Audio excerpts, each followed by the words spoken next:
Hi, I'm Doug Boles, president of the Indianapolis Motor Speedway. Thank you for listening to Behind the Bricks. We're excited to bring you this exclusive and entertaining content about the world's greatest racetrack. Keep listening, and I hope you enjoy this episode.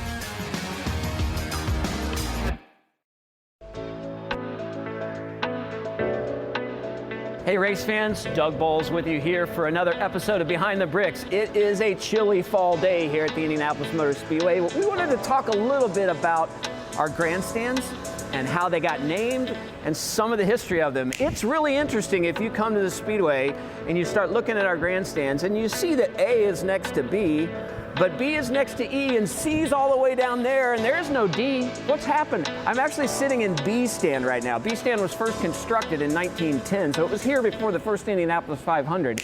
And then when Tony Holland bought the Speedway, he and Wilbur Shaw, they had designs, and in 1954, they decided to renovate B stand. So this grandstand that you're sitting in is essentially 1954 with a little bit of renovation in 2003.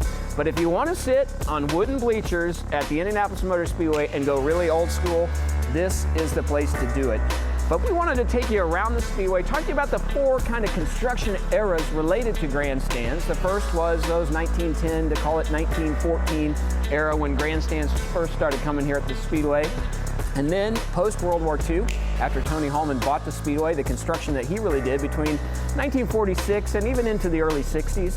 And then we built all those great vistas around the Speedway. That was our third big construction. And the most recent one, Project 100, leading into the 100th running of the Indianapolis 500 in 2016. So we're going to go around the Speedway, talk to you a little bit about some of those grandstands. Like I said, we're sitting in the second grandstand built, Grandstand B in 1910. The first one, Grandstand A in 1909. And you're probably figuring it out now.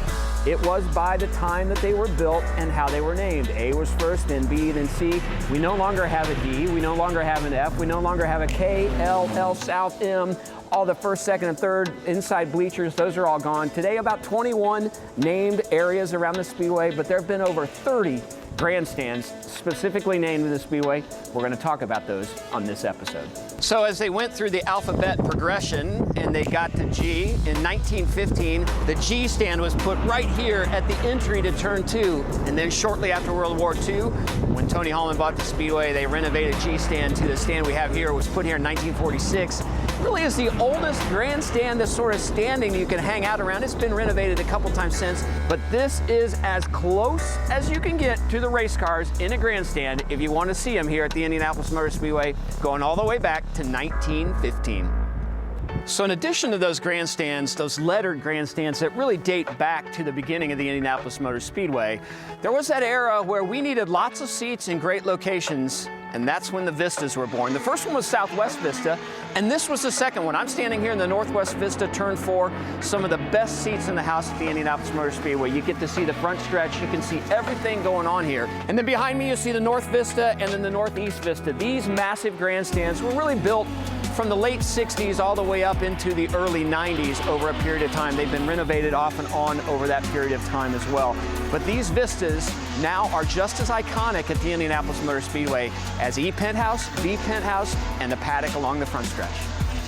So the most recent seat addition or seat renovation at the Indianapolis Motor Speedway is right here along the front stretch in what we called Project 100.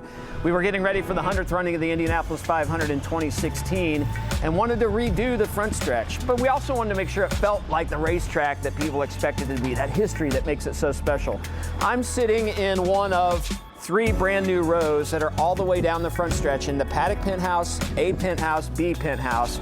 These are about 2,000 new seats that were added for the 2016 Indianapolis 500. These are fantastic seats because you get an opportunity to see the entire front stretch. We raised the roof here in order to make sure that this row would get in here. And then all of those green seats. When you think of the Indianapolis Motor Speedway, you think of that steel construction and those green seats, those folding chairs that used to be here. These aren't those folding chairs, but they are green. So this was the most recent renovation that was done here at the Speedway, sort of the fourth element or fourth time period where we made big changes in the seating here at the Indianapolis Motor Speedway. One of the other things we did, in addition to those seats we just talked about, is we built these ADA platforms for folks that needed the ability to get a wheelchair out here, needed some assistance to watch the Indianapolis Motor Speedway. But to get here, we added 6 new elevators. For me, it was a really impactful moment. I knew it was important, but didn't know how important it was. until one of the practice days in 2016 up here talking to customers who'd never seen the Indianapolis Motor Speedway from this angle with tears in their eyes, and how powerful it was to celebrate the Indianapolis Motor Speedway like those of us that don't need assistance do. So this was really, really important. I hope you found this interesting, this Behind the Bricks, as we've talked about the weird way that we're lettered at the Indianapolis Motor Speedway, but our history that dates all the way back to that Grandstand A in 1909 that kicked it off, and the 235,000 seats that are here today. And you can be sitting in one of them for the 107th running of the Indianapolis 500. Get your tickets at IMS.com, and see you next time on Behind the Bricks.